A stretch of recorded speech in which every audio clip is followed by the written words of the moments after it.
Welcome to অনেকদিন পর আজকে পড়তে চলেছি আপনাদের জন্য আজমগড়ের অশরীরী। এটি নিয়েছি সৈয়দ মুস্তফা সিরাজের একটি প্রকাশনী থেকে, যার নাম হলো ভূত ভয়ঙ্কর। শুরু করতে চললাম আজকের গল্পটি, আজমগড়ের অশরীরী। তখন আমি 1857 খ্রিস্টাব্দের সিপাহী বিদ্রোহ নিয়ে গবেষণা করছিলাম। সেই কাজে আমাকে আজমগড় যেতে হয়েছিল। আজমগড় উত্তরপ্রদেশ গঙ্গার ধারে একটা ছোট্ট শহর। সেখানে একটা কেল্লার ধ্বংসাবশেষ আছে, তবে ওটা দেখবার জন্য পর্যটকদের বিশেষ উৎসাহ নেই। ওখানে বিশাল গঙ্গার বুকে একটা চরে পক্ষী নিবাস আছে। পাখি দেখবার জন্যই শীতকালে পর্যটকদের ভিড় হয়। ধ্বংসস্তূপ দেখে কেউ বা আনন্দ পায়। আমি গিয়েছিলাম মার্চের ঘোড়ার দিকে। তখন আর তত শীত ছিল না, পর্যটকদের ভিড়ও ছিল না। ভাঙাচোরা নবাবী প্রাসাদের পাশে গঙ্গার তীরে প্যালেসে হোটেলে উঠেছিলাম। পর্যটন মরশুমের শেষে এই দোতলা 3 স্টার মার্কা হোটেল তখন ঘর ভাড়াও কমিয়ে দিয়েছিল। হোটেলের ম্যানেজার শুকলাল ঠাকুর খুবই অমায়িক লোক। আমি সিপাহী বিদ্রোহ সম্পর্কে গবেষণা করছি জেনে খুব খাতির করেছিলেন। সিপাহী বিদ্রোহের অনেক গল্প শুনিয়েছিলেন। এসব গল্প নিছক গল্পই, আমার গবেষণার তো কাজে লাগবে না। তবে ও একটা কথা অবশ্য খাঁটি বলেছিল। এই আজমগড়ে সিপাহীদের সঙ্গে এককাটা হয়ে অনেক হিন্দু, মুসলমান, সাধারণ মানুষও ইংরেজদের বিরুদ্ধে যুদ্ধ করেছিলেন। মিস্টার ঠাকুর শুধু একটা ব্যাপারে আমাকে সাবধান করে দিয়েছিলেন। সূর্যাস্তের পর আমি যেন কেল্লাবাড়ি এলাকায় না থাকি। তাকে প্রশ্ন করে কোনো যুক্তিসংযুক্ত উত্তর পাইনি। তিনি মুখে আতঙ্কের ছাপ ফুটিয়ে শুধু বলেছিলেন, সূর্যাস্তের পর এই এলাকায় থাকলে বিপদ হতে পারে। কি বিপদ? প্যালেস হোটেলের ম্যানেজার কিছু বলতে যাচ্ছেন, এমন সময় কজন সাহেব মেম দল বেঁধে হোটেলের লাউঞ্জে ঢুকলেন। তিনি তাদের নিয়ে ব্যস্ত হয়ে পড়লেন। সেদিন সকাল থেকে দুপুর পর্যন্ত আমি ক্যামেরায় কেল্লাবাড়ি আর গঙ্গার ছবি তুলে বেড়ালাম। কোথাও কোথাও ধ্বংসাবশেষ, ঝোপ জঙ্গল আছে। গঙ্গার তীরে এক স্থানে খাড়া পাহাড়ের পাঁচিল নেমে গেছে জলের তলায়। কোথাও ভাঙাচোরা পাথরের ঘাট শ্যাওলার সবুজ হয়ে গেছে। আমি খুঁজে বেড়াচ্ছিলাম সেই ফাঁসির মঞ্চটিকে, যেখানে ইংরেজ হকটন বিদ্রোহীদের ফাঁসিতে ঝুলিয়ে মেরেছিলেন। সেই বিদ্রোহীদের দলে ছিলেন নবাব আজম খানের কন্যা রেশমা বেগম। দিল্লির মাহফেল জাহ খানের কাগজপত্র এই পিতা পুত্রীর নামে খুঁজে পেয়েছিলাম। আর পেয়েছিলাম একটা স্কেচ ম্যাপ। সেটা এঁকেছিলেন এক আইরিশ শিল্পী, থমাস পিট। 1860 খ্রিস্টাব্দে সেই শিল্পী এ অঞ্চলে বেড়াতে এসেছিলেন। স্কেচ ম্যাপ কেল্লাবাড়ির সীমানা ছাড়াও খুঁটিনাটি অনেকগুলো স্থান চিহ্নিত করে ফেলেছিল। হাসির মঞ্চ, বিদ্রোহীদের কবরখানা, রেশমা বেগমের গোপন অস্ত্রাগার, এরকম অনেক কিছুই ছিল ওতে।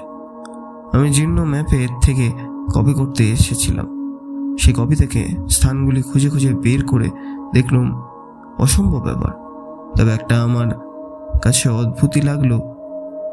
যেদিকে তাকাই সেদিকে এই ধ্বংসস্তূপগুলিতে শুধু লাল রঙের ফুলের সমারোহ চোখে পড়ে। আমি প্রকৃতি প্রেমিক নই, ইতিহাসের একজন গবেষক মাত্র। জীবনে কত ঐতিহাসিক স্থানে আমাকে যেতে হয়েছে, কিন্তু কোথাও এমন উজ্জ্বল রঙের লাল ফুল চোখে পড়েনি। নানা আকৃতির এইসব ফুলের দিকে তাকিয়ে মনে হচ্ছিল, ওগুলো কি ফুল না চাপচাপ রক্ত? এখানে কি অন্য রঙের ফুল ফোটে না? অবশ্য এখন বসন্তকাল, ফুল ফোটে, পাখিরা গান করে, কিন্তু এখানে পাখিরা কেন চুপ করে আছে? পাখির কথা ভাবতেই গঙ্গার ধারে পক্ষী নিবাসের কথা মনে পড়ে গেল। তখন ধরে নিলাম এলাকার সব পাখি সেখানে গিয়ে জুটেছে। কোথায় সেই চর তো জেনে আসিনি। গঙ্গা এখানে প্রশস্ত, উত্তাল বাতাসের বড় বড় ঢেউ উঠে কেল্লার পাথরে পাঁচিলে অদ্ভুত শব্দ করছে। চোখ বন্ধ করলে মনে হচ্ছে হাজার হাজার মানুষের কোলাহল। ওপারে দূরে ঘন নীল পাহাড়গুলি দেখা যাচ্ছে। কয়েকটি জলনৌকা ভেসে বেড়াচ্ছে। অন্যমনস্কভাবে গঙ্গাধারে ছিন্ন শ্যাওলাওয়ালা ঘাটের মাথায় একটা গাছের ছায়ায় দাঁড়িয়েছিল। এই সময় আমার ডান দিকে ধ্বংসস্তূপের ভেতর থেকে একজন ফকির বেরিয়ে এলেন। ফকিরের মাথায় জটা, তবে মুখে লম্বা দাড়ি, পরনে পা পর্যন্ত লম্বা কালো আলখাল্লা, গলায় মোটা মোটা রং বেরঙের পাথরের মালা। তার এক হাতে প্রকাণ্ড চিমটে, চিমটের গোড়া রূপো আর তামার তারে বাঁধানো। ফকির ঘাটের কাছে এসে আমার দিকে চোখ কটমট করে তাকিয়ে বললেন, কৌন হয় তুম?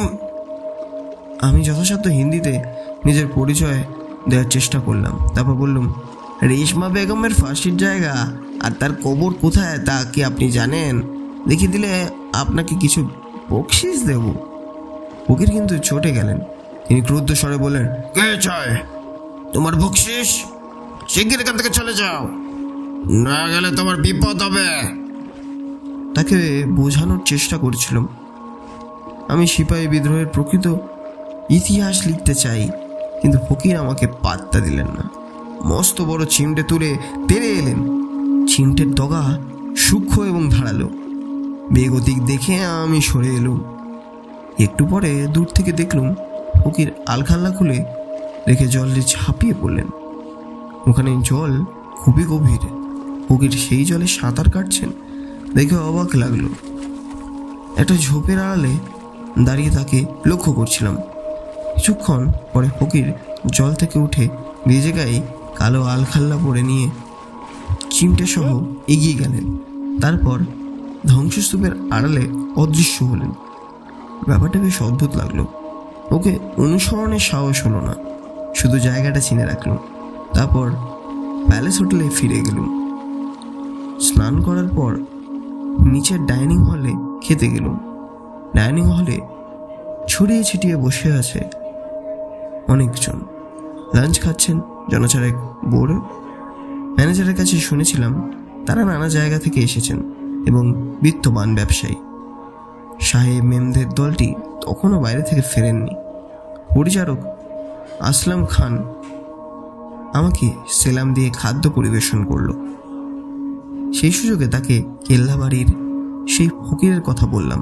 আসলাম খান একটু হেসে বললেন, ও তো পাগলা বাবা স্যার, এখানে বীরের দরকার আছে, সেখানে থাকে, একেবারে পাগল। খিদে পেলে তখন কিন্তু বেরিয়ে পড়ে। শহরের রাস্তায় বসে সাপ দেয়, তাকে কেউ খেতে না দিলে বিপদ হবে, আবার খেতে দিলেও সাপ সাপান্ত করে। ওকে কখনো ভয় করবেন না, শুধু বলবেন সঙ্গে পিস্তল আছে, গুলি করে মারবো। দেখবেন তখন কিভাবে দৌড়ে পালায়, একেবারে শিয়ালের মতো কেল্লাবাড়ির জঙ্গলে লুকিয়ে যাবে। আসলামের কাছে কথা শুনে আশ্বস্ত হয়েছিলাম, তাই খাওয়ার পর ঘন্টাখানেক বিশ্রাম করে আবার কেল্লাবাড়িতে গেলাম।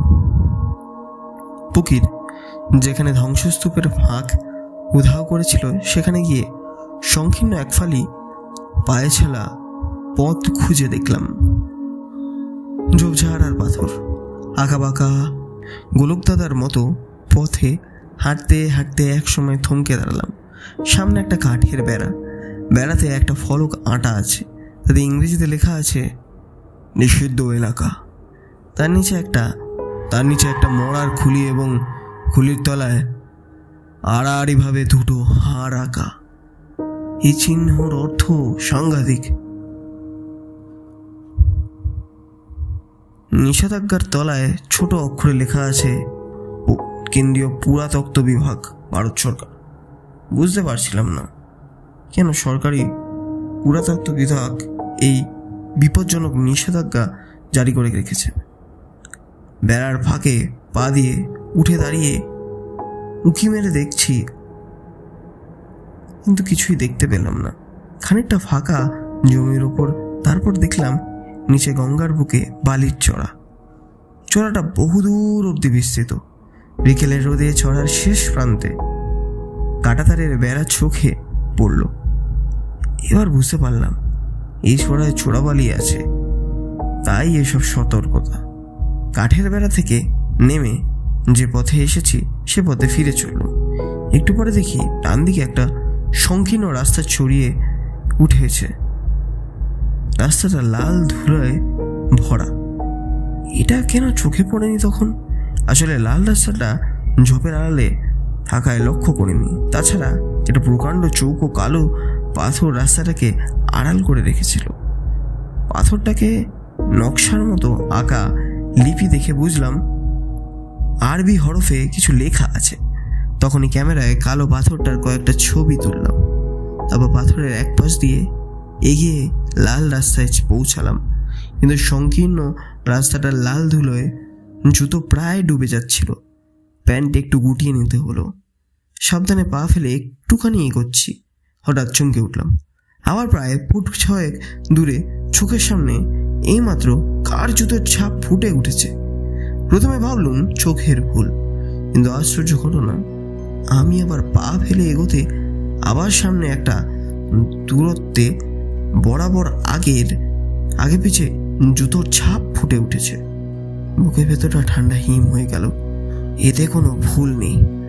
কোনো এক অশরীরই আমার সামনে হেঁটে চলেছে, এতে কোনোই ভুল নেই।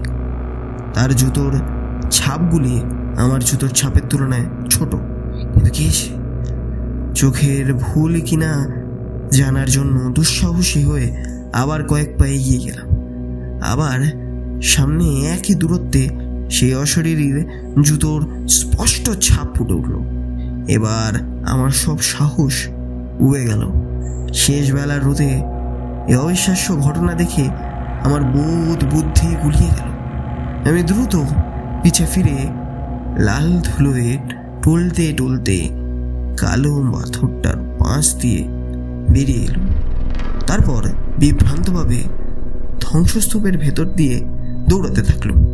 একটু পরে গঙ্গার ধারে খোলা জায়গায় পৌঁছে পিছু ফিরে দেখে নিলুম কেউ আমাকে অনুসরণ করছে কিনা। এরপর কি করে যে হোটেলে ফিরেছিলাম মনে পড়ে না। জীবনে বহু ঐতিহাসিক ধ্বংসস্তূপ এবং দুর্গম স্থানে গেছি, এমন অদ্ভুত ঘটনা কোথাও ঘটতে দেখিনি। হোটেলের লাউঞ্জে বসে ইশারায় একজন ওয়েটারকে ডেকে কফি আনতে বললুম। সে কফি এনে দিল। কফি খেতে খেতে ঘটনাটা ঠান্ডা মাথায় বোঝবার চেষ্টা করছিলাম। এমন সময় দেখি লাউঞ্জের অন্তর্প্রান্তে একজন ভদ্রলোক দাঁড়িয়ে আছেন। পরনে জিন্স এবং টি শার্ট, মুখে গোঁফ, বেশ বলিষ্ঠ গরম, গায়ের রং শ্যামবর্ণ হয়েও নয়।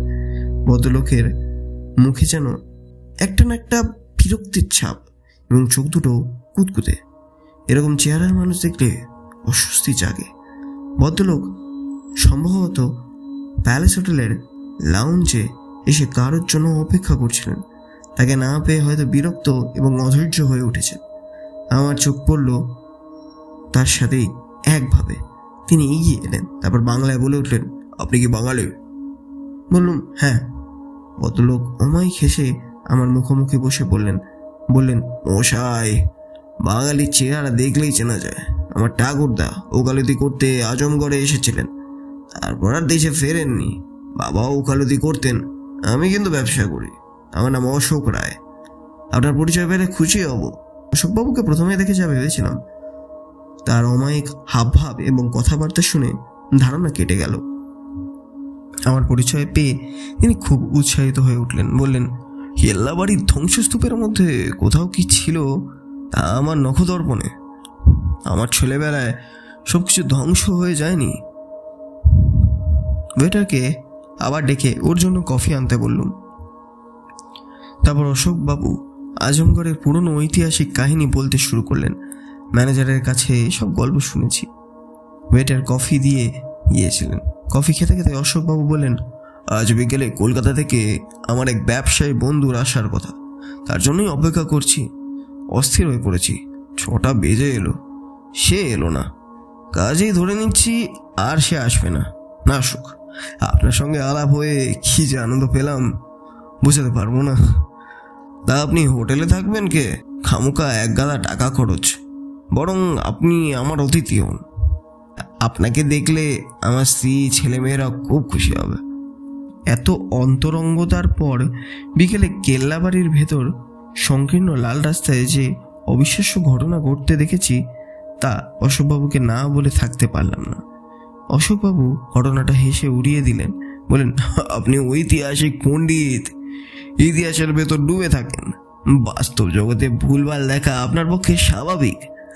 দেখুন মশাই, আমি কত রাত দুপুরে এই এলাকায় ঘুরে বেরিয়েছি, ও কোনো কিছু দেখিনি।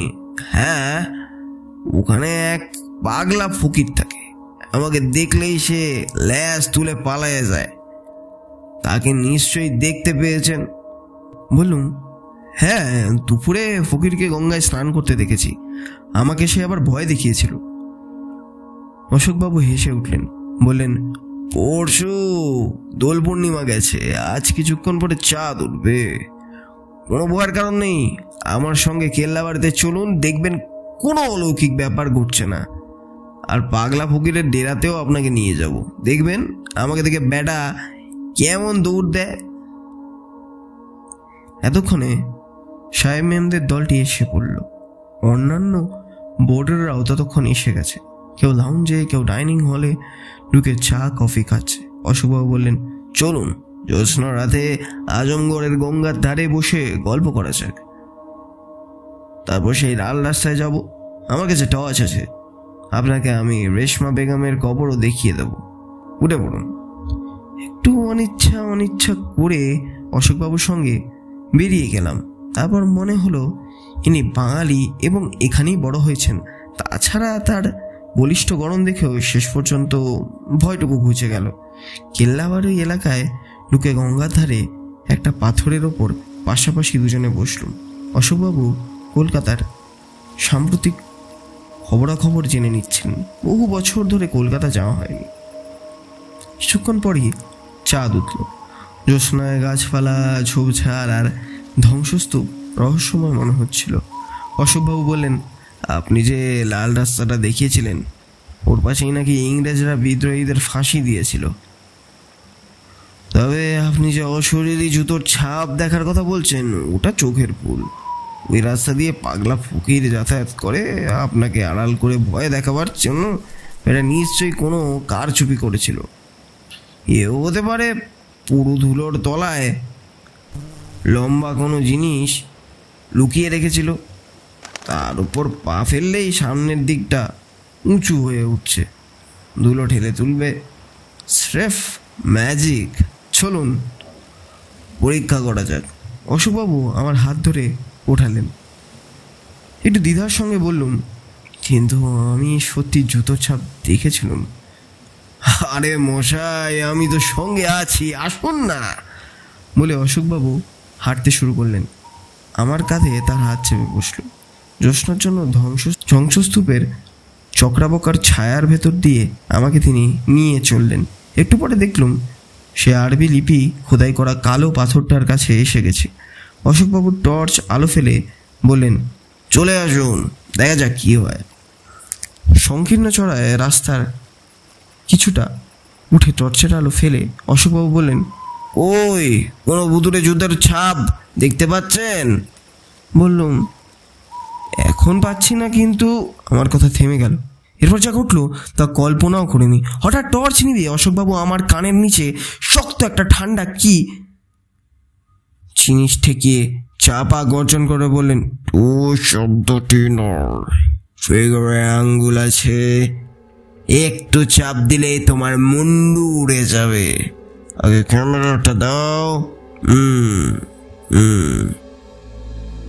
তারপর রিস্ট ওয়াচ, মানি ব্যাগটা বের করো। মুহূর্তে আমি টের পেয়ে গেছি এক ভদ্রবেশী গুন্ডার পাল্লায় পড়েছি। হোটেলের ম্যানেজার মিস্টার ঠাকুর আমাকে সাবধান করে দিয়েছিলেন কেন? এতক্ষণে তার মর্ম বুঝতে পারলুম। সেই ফকিরও হয়তো আমাকে সাবধান করে দিতে চেয়েছিল, কিন্তু এখন আর কোনো উপায় নেই। ক্যামেরা গলা থেকে ঝুলছিল, সেটা হাতে ধরে কাঁপতে কাঁপতে বললুম, দয়া করে এটা নেবেন না, মানি ব্যাগে 1000 টাকা আছে, তা নিন, ঘড়িটাও নিন, কিন্তু ক্যামেরা লোড আর ফিল্ম, অনেক ছবি আছে, দয়া করে অন্তত ফিল্মের রোলটা বের করে নিতে দিন আগে। অশোকবাবু রূপী দুর্বৃত্ত আগ্নেয়াস্ত্র নল আমার কানের নিচে আরো চেপে হিসে গলায় বলে উঠল, চুপ শিগগির, আর একটা কথা বললে তোমার লাশ পড়বে, আর সেই লাশের কথা কেউ জানতে পারবে না, কারণ তোমার লাশ আমি চোরাবালিতে ফেলে দিয়ে আসবো। চোরাবালিতে তোমার মতো কত লাশ আমি ফেলে দিয়ে এসেছি, সব তলিয়ে গেছে। বলেই সে ধমক দিল, জলদি কর। এতক্ষণে মনে হলো লোকটার মাতৃভাষা বাংলা নয়, তার বাংলা কথাবার্তায় কেমন যেন হিন্দির টান ছিল। কিন্তু এবার ডান কানের নিচে ব্যথা পেয়ে যন্ত্রণায় কুকিয়ে উঠলাম। তারপরে আবার একটা অদ্ভুত ঘটনা ঘটে গেল। আচমকা সপাং করে একটা প্রচণ্ড শব্দ। তারপর দেখলুম দুর্বৃত্তটা হাতের অস্ত্র ছিটকে পড়লো এবং শান্তনাদ করে উঠল। তারপর আবার সপাং করে প্রচণ্ড এক শব্দ। খুঁটাটা লাল ধুলায় গড়াতে শুরু করলো। এক বিস্ময়কর ঘটনা। কোনো অশরীরী অদৃশ্য চাবুক মেরে চলেছে তাকে। সে একেবারে কাত হয়েছে, একবারে উপুর হয়েছে, হাতু মুড়ে ওঠার চেষ্টা করছে। স্পষ্ট দেখতে পাচ্ছি জ্যোৎস্নার আলোয় লোকটার গায়ে টি শার্টে ফালা ফালা হয়ে কালো ক্ষত রেখা ফুটে উঠছে। আমি হতবুদ্ধি হয়ে দাঁড়িয়ে আছি। লাল ধুলো ভরা রাস্তায় লোকটা ক্রমাগত গড়াচ্ছে এবং তার গলা দিয়ে ও ও শব্দ বেরোচ্ছে, শুধু অশরীরীর চাবুকের শব্দ ক্রমশ প্রচণ্ড তরে হয়ে উঠেছে। লাল ধুলোর ঝড় বয়ে যাচ্ছে এবার, আর তার আড়ালে চাবুকের ক্রমাগত শব্দ আর ঘুঙানি শুনতে শুনতে এক সময় আমার চেতনা ফিরে এলো। তখনই দৌড়ে নেমে এসে কালো পাথরের পাশ দিয়ে বেরোলাম। তারপর ধ্বংসস্তূপের ভেতর দিয়ে খোলা জায়গায় ছুটে গেলাম। কেল্লাবাড়ির ভাঙা ফটকের কাছে গিয়ে প্যান্ট শার্ট থেকে ধুলো ছেড়ে হোটেলে ফিরে চললাম। না, কাউকে এসব অবিশ্বাস্য ঘটনার কথা বলা উচিত হবে না। রাতে ডিনার খাইনি। ম্যানেজার খবর নিতে এসেছেন আমার রুমে। বলেছিলেন, ঘুরে ঘুরে খুব ক্লান্ত, খিদে নেই। সারা রাত যতবার ঘুম এসেছে চমকে উঠেছি। আবার বুঝি কোনো অদ্ভুত ঘটনা ঘটবে। ভোর 6টায় আসলাম খান বেডটি আনলো। তারপর গম্ভীর মুখে বলল, খবর আছে স্যার, সুখবর। তাই বলা উচিত মনে হলো। বললাম, কি সুখবর আসলাম? সে বলল, আজমগড়ে একজন সাংঘাতিক গুন্ডা ছিল, তার নাম কাল্লু। সে আমাদের হোটেলে এসে ম্যানেজার সাহেবের কাছে টাকা দাবি করত। কাল সন্ধ্যায় আগে সে নাকি আপনার সঙ্গে কথা বলছিল। ওয়েটার রমেশ দেখেছে, কিন্তু আপনাকে সাবধান করাবার সুযোগ পায়নি। সুখবরটা কি? কালু গুন্ডাকে কে বা কারা রাত্রে মেরে কেল্লাবাড়ির ভেতরে লাশ ফেলে এসেছে। পাগলা ফকির খুব ভোরে সেই লাশ দেখে থানায় খবর দিয়েছিল। আশ্চর্য ঘটনা স্যার, তার পিস্তল আর টর্চা সেখানেই পড়েছিল। আচ্ছা আসলাম, কালু কি বাঙালি ছিল? না স্যার, তবে সে উর্দু, হিন্দি, বাংলা, ইংরেজি সব ভাষাতেই কথা বলতে পারত। কলকাতাতে নাকি তার ছোটবেলা কেটেছিল, স্কুলেও পড়েছিল, তাই বাংলা বলতে পারে।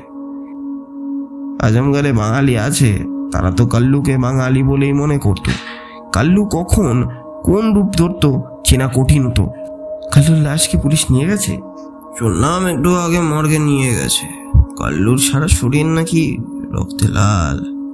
ব্রেকফাস্টের পর 9:30 আমি এবার সাহস করে কেল্লাবাড়িতে গেলুম। আমার মনে হচ্ছিল কাল বিকালে যে অশরীরীর জুতোর ছাপ আমার সামনে রাঙা ধুলোয় ফুটতে উঠে দেখেছি, সে ছদ্মবেশী অশোক রায় নামধারী দুর্বৃত্ত কালুর হাত থেকে আমাকে বাঁচিয়েছে। মনে মনে তার উদ্দেশ্যে কৃতজ্ঞতা জানালাম। এবার নির্ভয়ে সে কালো পাথরের পাশ দিয়ে সংকীর্ণ লাল ধুলা পড়া রাস্তায় পৌঁছলাম।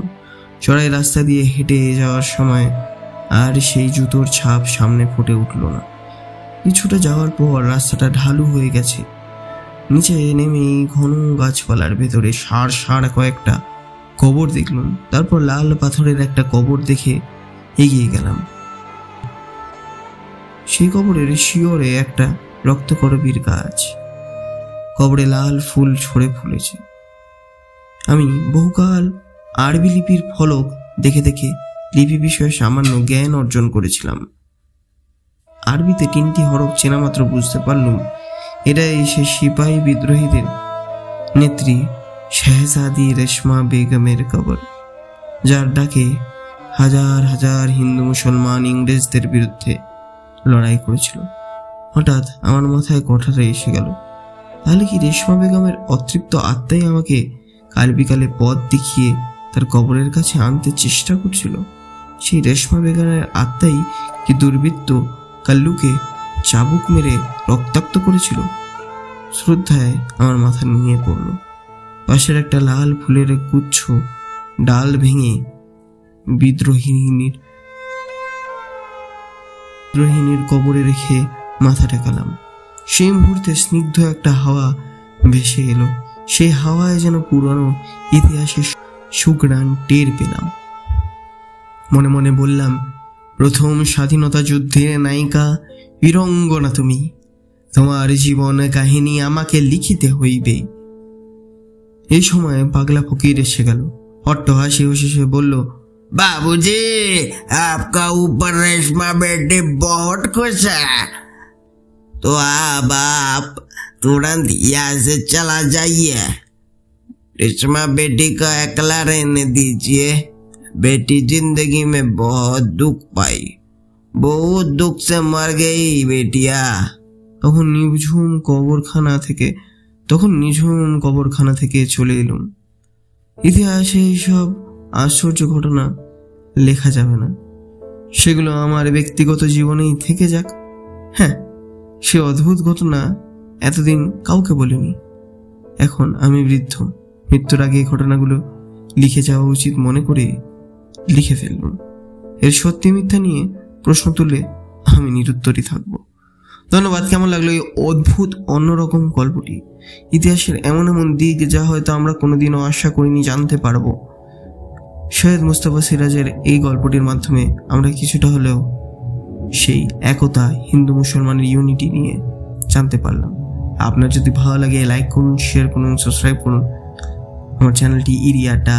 আর আপনাদের বলে দিই, যদি জিএসটি রিলেটেড, এমসি রিলেটেড বা কোম্পানি ক্রিয়েশন, এমএসএমই রিলেটেড কোনো রকম হেল্প লাগে, আমার নিচে দেওয়া আমার নাম্বারটিতে কল করতে পারেন। আমি কিন্তু এইসব কাজ আপনাদের জন্য করে দিতে পারি। তার সাথে যদি কন্টেন্ট রাইটিং বা ব্লগ রাইটিংয়ের জন্য কোনো রকম হেল্প লাগে, আমার টিম রয়েছে আপনাদের সাহায্য করার জন্য। ধন্যবাদ। লাইক করুন, শেয়ার করুন, সাবস্ক্রাইব করুন আমার চ্যানেল ইরিয়াটাকে আরও এরকম গল্প শুনতে থাকতে। ধন্যবাদ।